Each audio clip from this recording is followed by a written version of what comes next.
Welcome to All Things Policy, a daily podcast by the Takshashila Institution.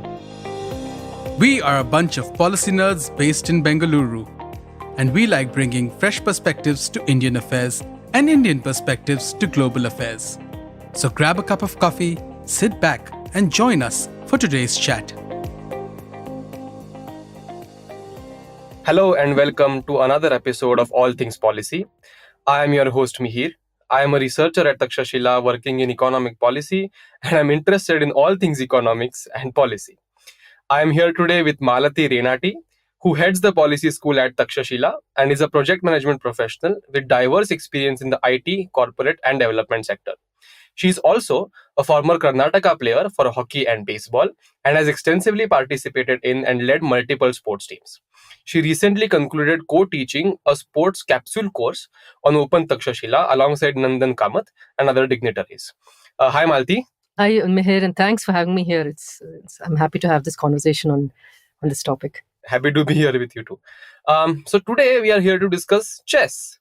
Recently, India won a historic double gold at the 2024 Chess Olympiad in Hungary. India won the gold in the open and the women's category. Currently, India has 4 women and 4 open players in the global top 15. Koneru Hampi, Divya Deshmukh, Harika Dronavali and Vaishali R constitute the women, and Arjun Erigasi, Pragyananda R, Vidit Gujarati and Vishwanathan Anand, of course, are in the top 15 in the open category. India currently has 85 grandmasters in the open category and 23 women grandmasters, its highest tally ever.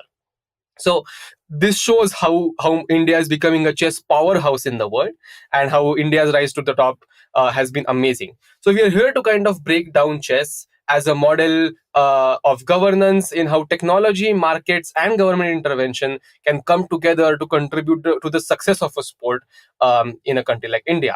So we're going to analyze chess from the government, market and society, or the Sarkar, Bazaar and Samaj perspectives. So Malti, before we talk about chess, can I ask you why sports are essential to the country and hence also relevant to our study of public policy? Yeah, thanks, Miheer. And isn't it wonderful that India is now has won the Olympiad, and it was something that even Vishy Anand had mentioned that it seems to have been a pleasant surprise because it's come in much sooner than they initially thought. But that's great. And I think it's good news for chess enthusiasts as well. And on your question of what the importance of sports is, right? We need to remember that sport is an essential component of global culture, right? And it influences, its influence can be seen in many aspects of everyday life. Right. The very basic benefit, which is obvious, is the fitness and health. Healthy living, right? And that's also something that now, even in the recent national sports policy draft, has figured in one of the 5 top objectives. The reason this is important is very obvious, but we need to keep in mind as well that in India now, the recent Lancet report from 2022 mentions that close to 50% of Indians are having insufficient physical activity. Right? Okay. And that's alarming because in 2000 it was just 22.4%. In 2022 it's 49.4%, and if this trend continues by 2030 we can expect at least 55% of our population being physically inactive, and that's not good news because it's going to impact even healthcare and other things, right? The second benefit that sports has is with social development. Sports activities can encourage and social integration and can help bridge gaps among different communities, cultures, and socioeconomic backgrounds. And this is also another item that figures in our national sports policy because they have seen how across the urban and the rural, sports can be used as a leveler. The third would, of course, be economic opportunities. We've seen that in the past, a robust sports sector can generate substantial economic benefits, especially when we're hosting sporting events.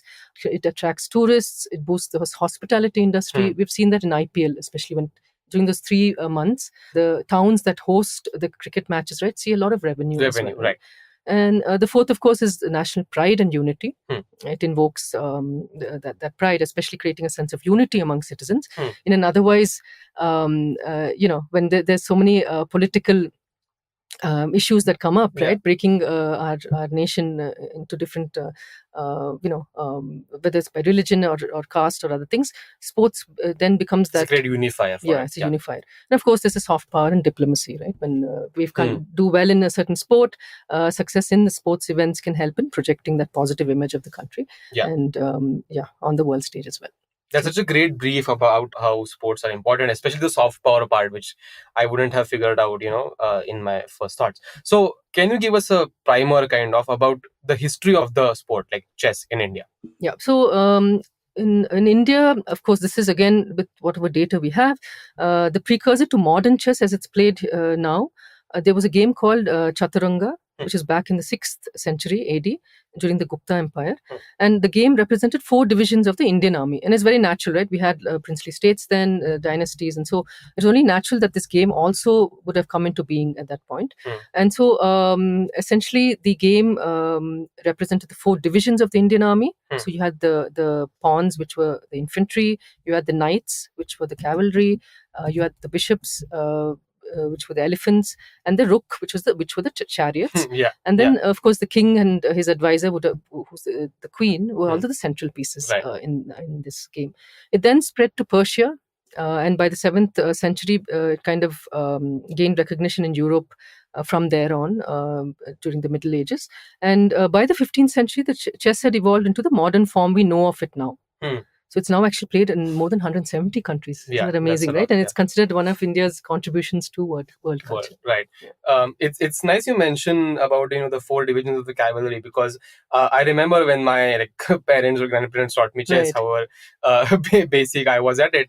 In Marathi, which is my mother tongue, I never used to say the Marathi words for bishop or knight or rook, right? I used to say the Marathi words for elephants and camels and horses, right? And even for the queen, I didn't say, the Marathi word for queen. I used to call it wazir, which is the, the advisor or the kind of the prime minister, which is such a nice... and even the pieces, if you notice, right? It's wonderful how the pieces have evolved as well. Right. The knight is still a horse, but... right. So, of course, chess has been popular in India for a lot of time. I think India's first international master was Manuel Aaron, who, was like the pioneer of the sport in the country. But of course, the player we know the most is Vishwanathan Anand, who was India's first grandmaster. And, generations have been inspired by him. Players have been inspired by him. Players at a top level right now also consider him, their guru or their teacher or their, main inspiration. So after that, there have been a lot of people, I think the most famous ones that I can name are probably Abhijit Kunte and some others, and of course the batch that we're seeing right now, Vidit Gujarati, and the team that played the championship right now, Pragnanandha and Arjun Erigyase, also like Nihal Sarin, Pentala Harakrishna, and even in the women, right, Koneru Hampi along with Divya Deshmukh and the whole team. So can you give us a kind of introduction about how any sport or even chess is governed in India? Right. So before that, let me just explain a little bit about the International Chess Federation, right? Yeah. It's known as FIDE, and this FIDE is nothing but an acronym for the French phrase, and which translates to International Chess Federation. And it was started in Paris, which is why it goes with that name, back in 1924. And this was during the 8th Summer Olympic Games. And it was one of the first international sports federation, along with football, cricket, swimming, and other things, right? That came into being. Now, FIDE is the governing body of chess, regulating all international competitions. Yeah. And it is a non-governmental institution and has now more than 200 affiliated members. Okay? And so these affiliated members are nothing but the national chess federations worldwide. Yeah. So in every country, there will be a sports governing body. In India, it's called the National Sports Federation. Like each sport in India, we have more than 50 such NSFs. Yeah. And chess being one of them. And this was, it came into being in 1961 in India. And in India, it's known as the All India Chess Federation, AICF. So AICF is the governing body for chess in India, responsible for the promotion, the organization, and the regulation of chess events across the country. And any NSF has to be tied with its corresponding international counterpart. So in this case, FIDE. Yeah. right? So AICF coordinates, ties up with FIDE, and the governance and other aspects, are come into being. And AICF also coordinates with state level chess association, conducts all the national and international chess tournaments in India, and also oversees the selection of Indian players for international competition. So that's essentially how these governing bodies in India and internationally operate. Yeah, right. So talking about FIDE, right? I have heard things like, the ELO rating or, the international master, grand master titles. Can you kind of explain how these titles are given, how these titles are obtained, how, not me, but someone is interested? Sure. Yeah, I think for our listeners, it's important we mention this because the rest of what we're covering, right? The context will be a lot more clearer. Yeah. So ELO rating, so it's ELO. It's pronounced as ELO rating. It was created by Arpad Elo. He's an Hungarian-American physics professor and a chess master. Okay. But this rating is a system for measuring the relative skill levels of players in competitive games. It's used not just in chess, but in other sports like football, esports, tennis, and the rating is predominantly based on the result of the game, and B, the ratings of opponents' play. Okay. So the ELO ratings are updated after every game, and if, let's say, a higher ranked player wins against a lower ranked player, they receive only a few points. Okay. Whereas vice versa, if the lower ranked beats a higher ranked, they'll get much more points. Okay, so this method for calculating the relative skill levels of players is in zero sum games like chess has kind of taken that relevance, and this is where, using the ELO rating, and that would differ from tournament to tournament.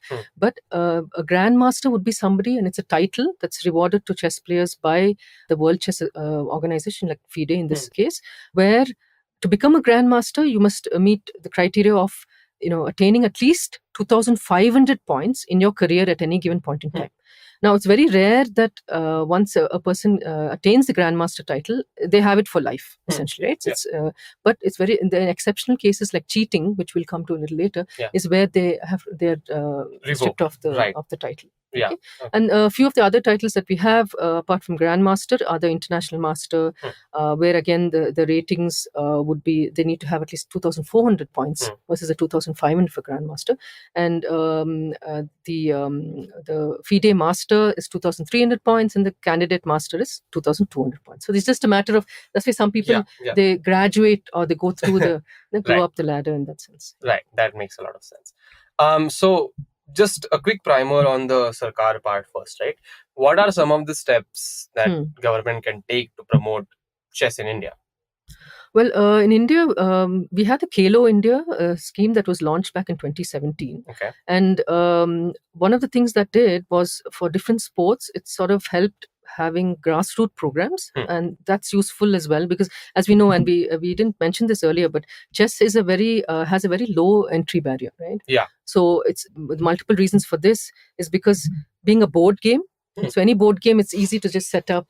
There's not much infrastructure required, right. and investment, yes. And also, this being a more intellectual game, it can be played by all age groups. So there's the longevity of players, right? Is across, so you can play even well into your senior years.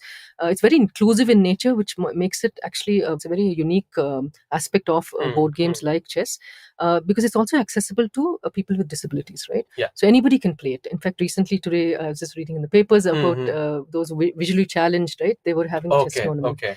And of course, there's no dress code, which means people from different religions too could participate without any inhibitions. And of course, no special equipment required. Yeah. So I think all these are advantages as to how the sport also can be used as for social development to bridge gaps and other things. So the government has been doing this using Khelo India, of course, policy and incentives in terms of incentivizing schools and universities to adopt it, giving scholarships and job reservations could be other, and of course training more coaches. I think, and that's a lacuna across the different sports where we don't have good coaches to be able to enable players at different levels, right? Because we have a sports pyramid, people, casual players to, and if they have good enough coaching, you never know, these would want to kind of pursue chess as a profession, right? So these are the many things, and of course there's cheating in chess, but we'll come to that, and that's the area that the Sarkar would play a bigger role, because they would have to put those guardrails and ensure that governance right, is an important is factor important. there, right? So to talk about the bazaar kind of perspective, right, which is the private sector ecosystem in chess, I guess the most important one is the part of that ecosystem is the coaching and training system in the country, Right. which is almost entirely private, right? So the typical thing that you see is that players who or like used to play or they don't play, haven't played in a long time, then Right. go back to their home states, home countries, home cities, and start these academies in which they teach young players, students from these places. They can participate as teams. The academy can participate as teams in district championships, state championships, etc. So this is the private coaching infrastructure. And having these ex-players, who are kind of superstars in the games, grandmasters, international masters, as coaches to then help develop the new generation has massively helped. The generation that we see right now, Pragnanandha and Gukesh and Arjun, everyone else, yes. right? Yeah. They have been taught by these grandmasters, in some case even Vishwanathan Anand, which we has need those role models, right? I think that's important. Having those role models make a huge difference. Also, the expertise to because they have experienced it over a long time, They've and they have played it at the highest level, right? So they can help a lot.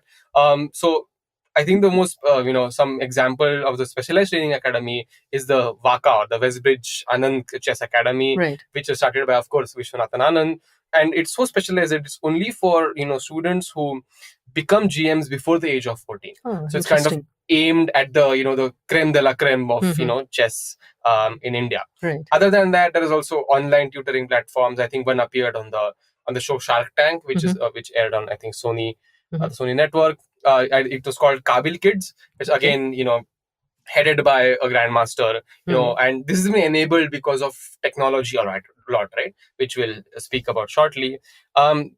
These academies or private entities also can organize tournaments, and here the government doesn't always need to be the only one organizing. It shouldn't be also, yes. Yeah, and this also gives students a better opportunity to test different kinds of moves, test different playing lines, because these are not always rated. They can play a little freely in there and also get a sense of the competition, which is very good for developing the sport. I think that way the internet penetration in India, right, has been, I mean, this is one fine example where a board game like chess can kind of spread much faster because of this, right? Because of the fact that we have that backbone, that network backbone.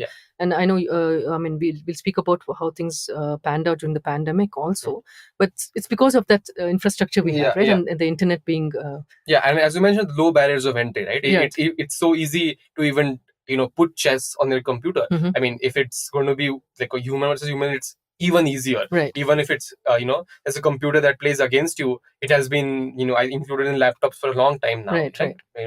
Desktops, laptops, whatever.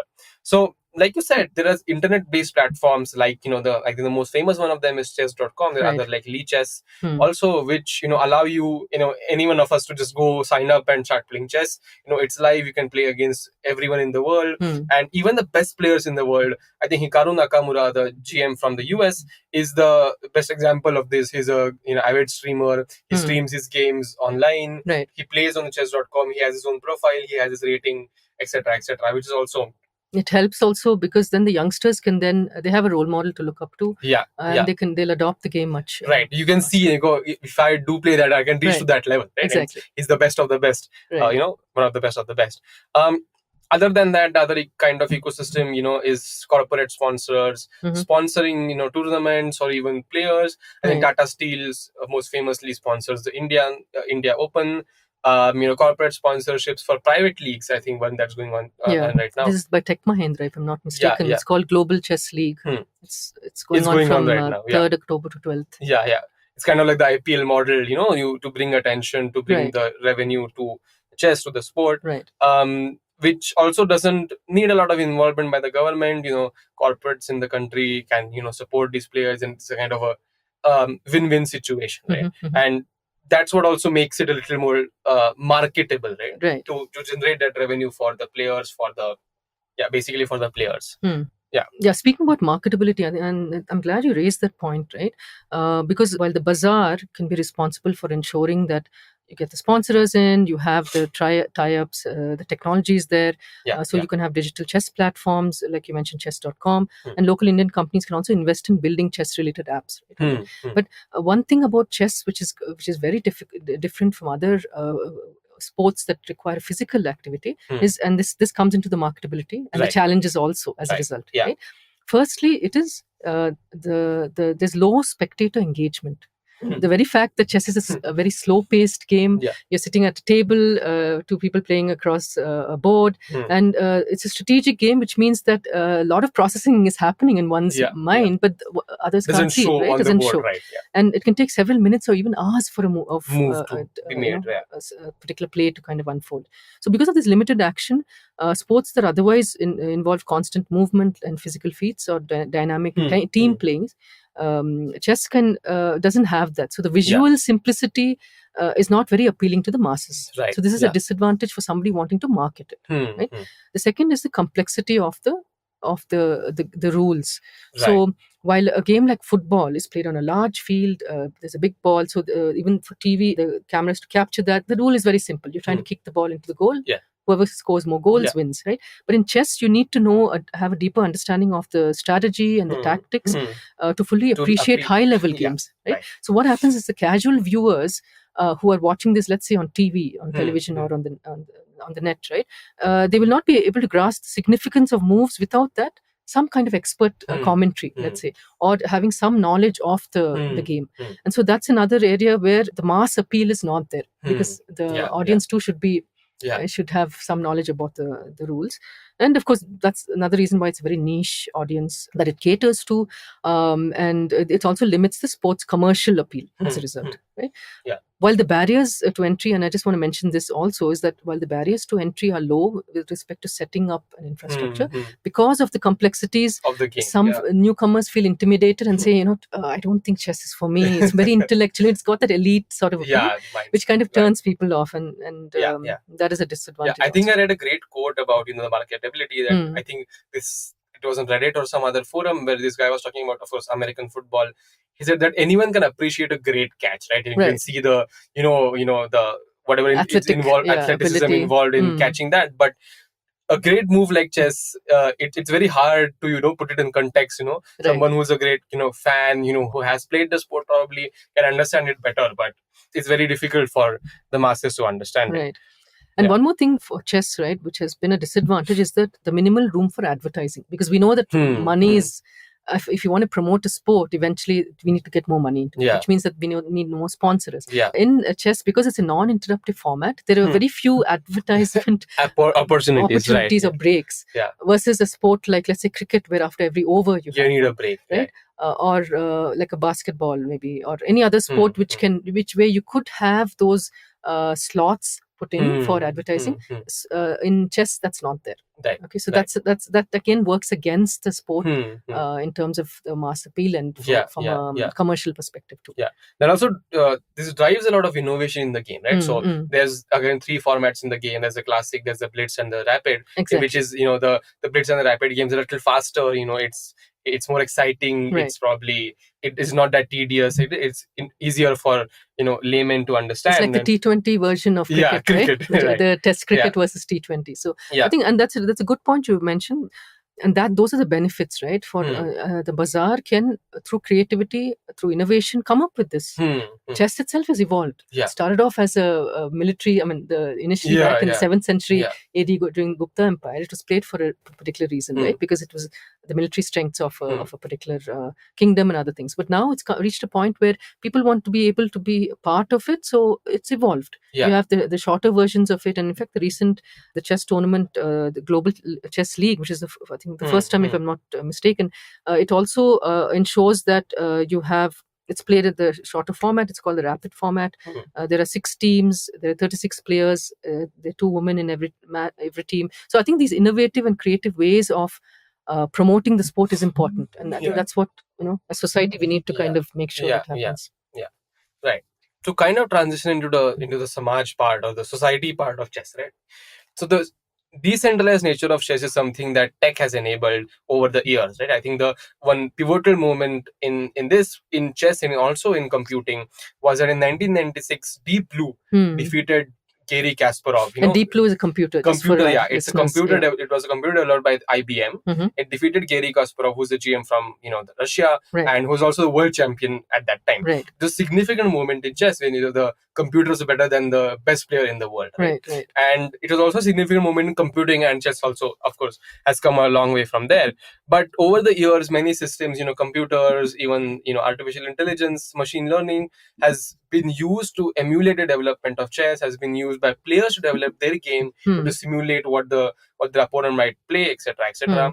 But another great application of tech has been that basically the platforms like chess.com, which has enabled you and me to just go up on the internet and play chess with everyone in the world, and also develop their puzzles and their challenges, and you can learn there, etc., etc. How many people are on chess.com, Miheer? I mean, the number for India that I have is that, I think after the pandemic there were 13 lakh monthly active users, which is a huge number for a sport like chess, right?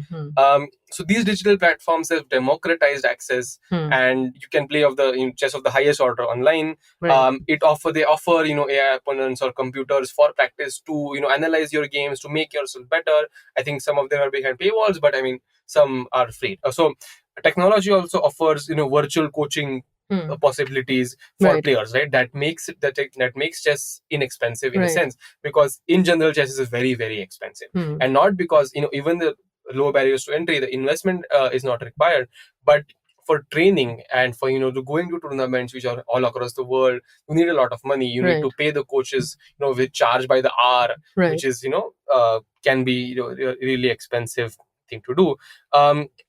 So even though there are minimal equipment costs or minimal investment costs to play, but to play at the highest level, you need a lot of... I think the advent of internet has kind of changed it. Right? It has been a great leveler. I think I read a quote again. It said that Magnus Carlsen no longer... So not only Magnus Carlsen does not have the best machine. Everyone has the best machine now. Right, the access to that democratization has been great. And even streamers, like I mentioned, Hikaru Nakamura, the GM from the US, plays on chess.com, which is such a great thing to do, right? And just democratize access. What other sport does that? I can't go play, cricket with the best players in the world anywhere else, right? And also tech kind of does help in capturing all of this, right? And making it accessible even for future generations. Because if it's online, for example, and as you mentioned, during the pandemic, many of some of these tournaments were moved online. It was possible to do that because of the advent of the internet. Yes, and across countries too. And so from the safety of your home, you could actually participate in a tournament. And in the highest level of tournaments, it's like the world championship. Into the 2022, in the height of the pandemic, the championship, the FIDE World Championship, was hosted by chess.com. Which is such a great example that is not hosted in the country because, of course, you couldn't move around anywhere in the pandemic. It's a digital platform. But the other thing that has brought in, because of the advent of tech and the fact that this can be played online with ease, right, is cheating.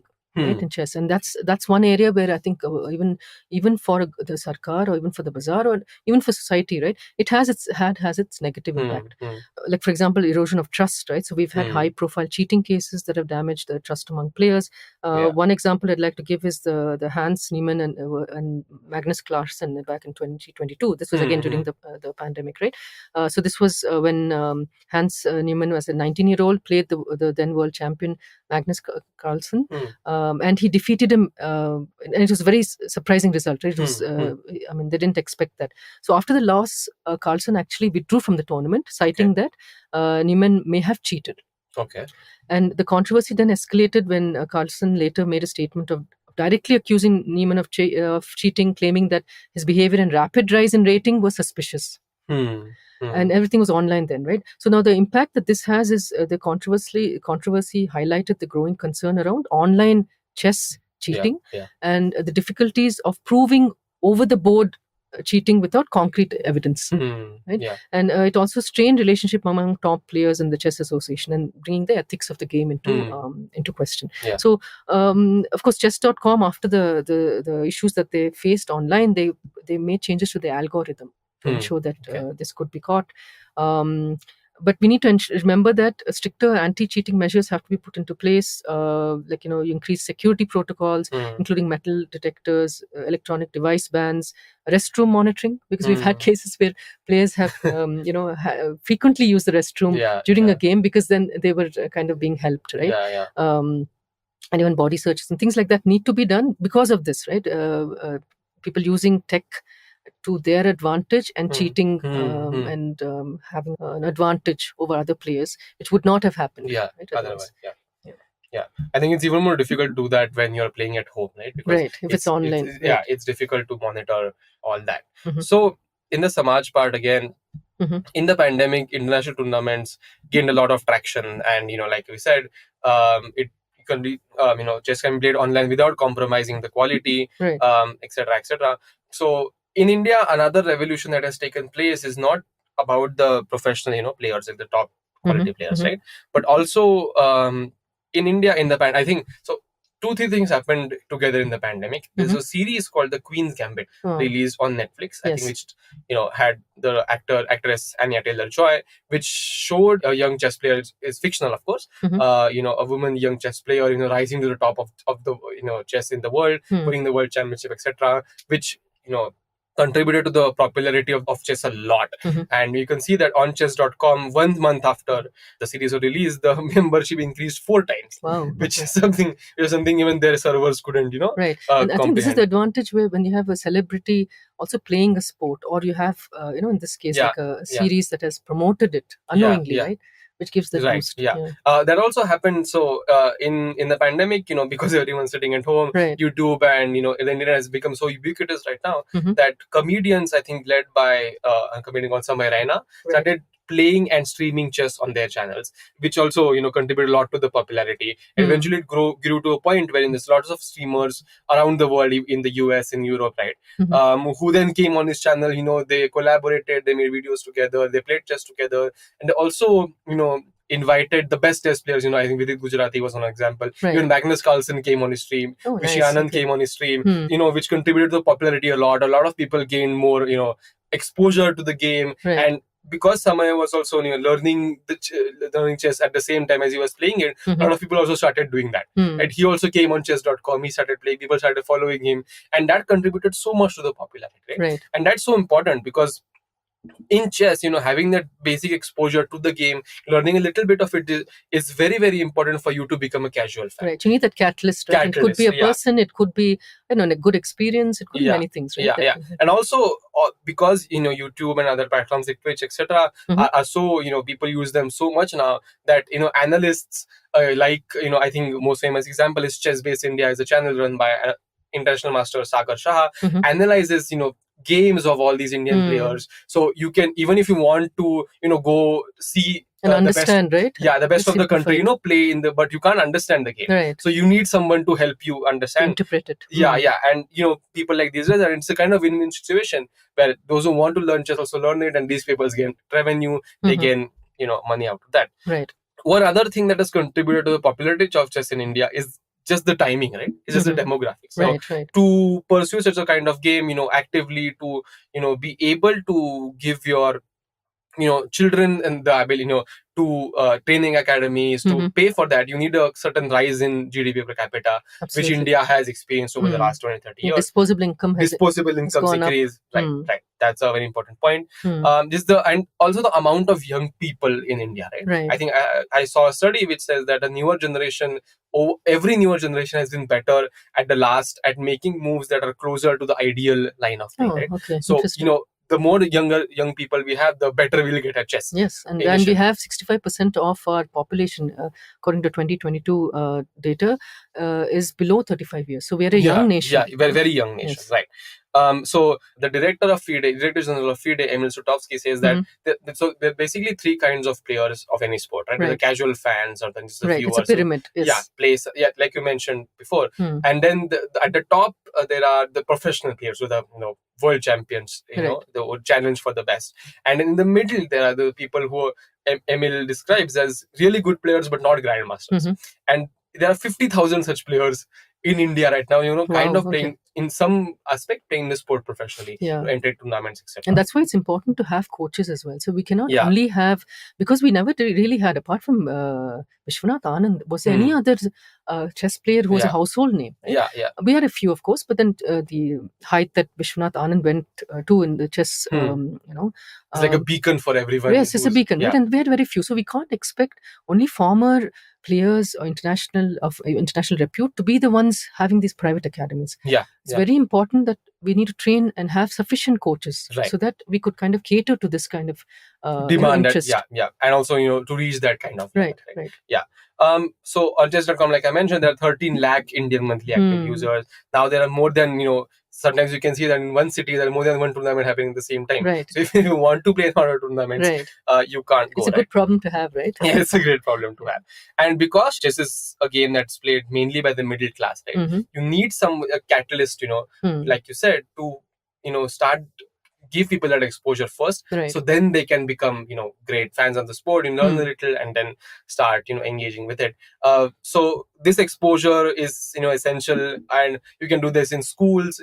Schools have a lot of as extracurricular activities. You can do that, and also great leveler between genders, right? Because, also, it's easy to sorry to interrupt, Miheer, but since you mentioned schools, right, I just wanted to bring up this point that it's very easy to set up and have chess facilities, right? The classroom could double up as a chess facility. You have tables, you have chairs. All you need to do is maybe after the sessions are done, use the classroom, so repurpose the space.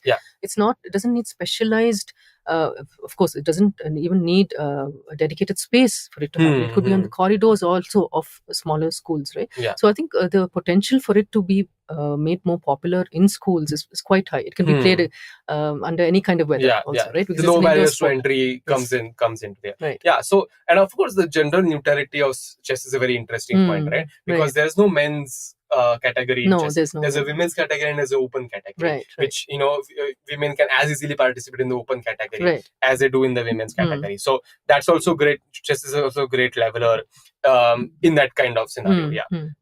And since you mentioned this, right, a few other gender neutral sports, chess being one of them, are also things like other sports like equestrian, billiards, shooting and archery. We've seen that in the recent Olympiad. So the advantage here is that sports that rely more on strategy, precision or skill rather than physical strength or endurance are better suited for these gender neutral competitions. So we have had mixed teams participating, but in few things like tennis and badminton as well, right? You have that. Equestrian is one fine example. And recently, shooting as well, we had mixed gender format. So I think it's about time that even that shift happens in terms of even people accepting the fact that sports is not we don't stereotype it to a particular gender, but it can be across. And there's a very interesting experiment that Anna Maas conducted, and I will share the link to the paper in the show notes.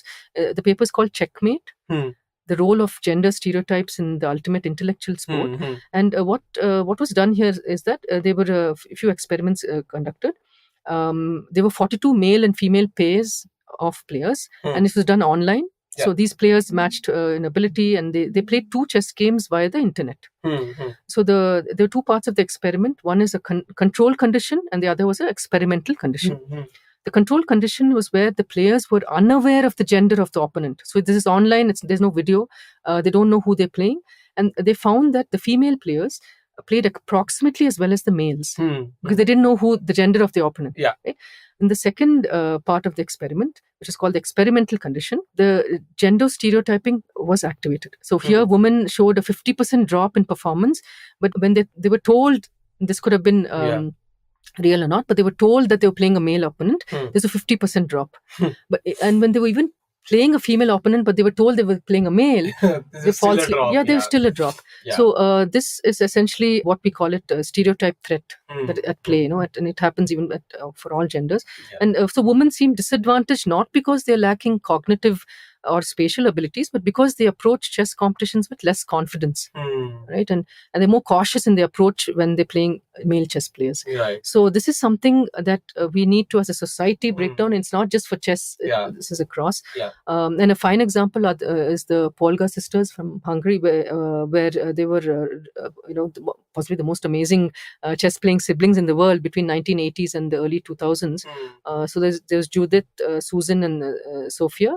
There were three sisters, and in fact, Judith went on to defeat many other world champions, including Magnus Carlsen, Anatoly Karpov, Garry Kasparov, overall champions then, and Vishwanath Anand, also to name a few. So it just shows that gender is just, especially in should not be a bridge. Yes, it should not be, and we need to sort of break those stereotypes. I think, seeing India win the gold in the open and the women's category, I think a lot of young female players in India might be inspired to say, okay, one day there might be a few women in the open category team, right? I think that's something that's very inspiring.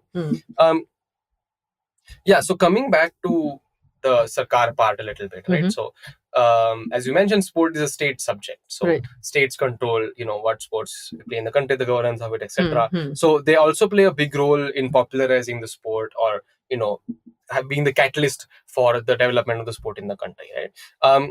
I think the best example in this is not an example of the state government especially, but in the 80s, 90s, the government, especially public sector units, started to offer jobs for chess players or sports players in the country, which made it very easy for people who wanted to pursue the sport professionally, and it gave them kind of financial backing to do that, right? So many of these players then became played at the highest level in the world, and then came back to our country to start academies, to start teaching these young people, which is a great has built the kind of base that is needed for the world champions that we are seeing right now. So some examples of state governments contributing to the chess is, I think, the Andhra Pradesh government under Chandrababu Naidu supported a lot of players, gave them a lot of scholarships to play chess, to develop for their training, etc., etc. And the Tamil Nadu government, so Tamil Nadu as a state in general, is celebrated a lot in chess. So 35% of all GMs in India are from Tamil Nadu, which is a great. It's a hub now. It's almost a hub now. So I think in 2011, the government under the then Chief Minister Jayalalitha made chess an extracurricular activity in school across the state, which I said, it's so important as a catalyst to so first introduce people to the sport, and because it's also not that expensive to start playing chess. You just need a chess board and a teacher to start to teach you. So that that was very important. In 2013, they hosted Anand and Carlsen World Chess Championship. The finals, which also brought a lot of when you can see the best of the best play in front of you, that inspires you more than I think anything can. Right? So that was also important. Even in 2022, they hosted the Chess Olympiad, which was supposed to be hosted in Russia, but got cancelled because of the war. And they did it very quickly. They reacted to getting a new venue and etc. That was very popular. It's easy to do, right? Because chess doesn't really need much of but that brought a lot of viewership in the sport, right? To the sport. So it has been promoting the the event to its district. It hosted championships in its districts, and the students who won these championships then got a chance to see the world champion, people play, in Chennai, which is a great, like I said, seeing the best of the best play in front of you. The legacy effect is always there, especially when there's an international event that's been hosted. The legacy effect of also even people just at that point, there's a spike, right, in interest, and if you can kind of leverage on that, right, and if the markets can and society too can come together, right? And I think that's what helped also. Contributed, one of the many contributing factors. And the Velamal Vidyalaya in Chennai, it is very famous for producing a lot of GMs, I guess. R. Pragnananda and his sister, Vaishali, came from that, I think. And Gugesh also. So this has been, how states can promote the sport. So concluding, what do you think, are kind of the takeaways from this conversation? Right. So I think we need to keep in mind, though we have covered Samaj, Sarkar and Bazaar, we need to remember that sport is a state subject, right? The government, when we've reached a certain stage in economic growth also in India, where now there's more disposable income, which means that people are willing to spend beyond, right, the basic needs. So it's time now the government to take that step back. Yeah, right? yeah. Because there's that much the government can do. There's limitation in capacity and expertise and other things, right? Yeah. So they're just going to be there to ensure that there's good governance at a high level. But the markets and society are who can take sports forward. Right. Yeah. And so if you adopt a more holistic approach involving the society in more cultural and societal promotions, right? The Samaj is involved in that. Sarkar will be more for policy support and infrastructure development maybe, but there again Bazaar can play a role as well. And the markets will then automatically, when there's a demand, right, markets will take over. Yeah. Right. Yeah. So the chess in India can be propelled to greater heights if we kind of allow this to happen. And I think the society is who needs to kind of take it forward, and along with support from the markets. Yeah. I think one important factor has been also technology. Right. How technology, markets, the society, factors like YouTube and streamers. Right. The digital platforms. Yeah. We have a tech hub. It's such a great, India is a tech hub. Yeah, I don't think I've ever seen it in any other sport that's played on such a professional level. Right. That's such a serious sport like that. Right. I think coming together of that and the selective government intervention in developing players, kind of popularizing it in the grassroots, in rural areas, Right. etc. How this has come together to create. So India's all at the same time. India is a world champion in both categories in chess, and also it's gaining so much popularity in the country. Right? Right. So these two coming together with the kind of spontaneous order of things. Right? I think that's been it's kind of a great case study for how sport can develop. Right, and good place to be, right? Yeah, for chess great place enthusiasts. to be. Yeah. Nice. Okay. Thanks, Miheer. It was Yes. great having Great this talking chat to with you. Yeah. Yeah. So thank you all. Thanks to all the listeners as well. Just want to quickly mention that at Takshashila we have the expert capsule courses, and these are short courses that we conduct. And there's one on the introduction to geospatial science and technology. The program is from 16th November till 7th December, and the early bird will end on 13th October. We'll be sharing the link to the webpage in the show notes. But this is an introductory course for all those who are interested to dive into the world of geospatial technology. So please do, spread the word, join in. It's just a 4-week program, and it's for working professionals as well. Okay. So thanks once again, Miheer. Thank you, Malathi. Lovely talking to you. Yeah, lovely talk.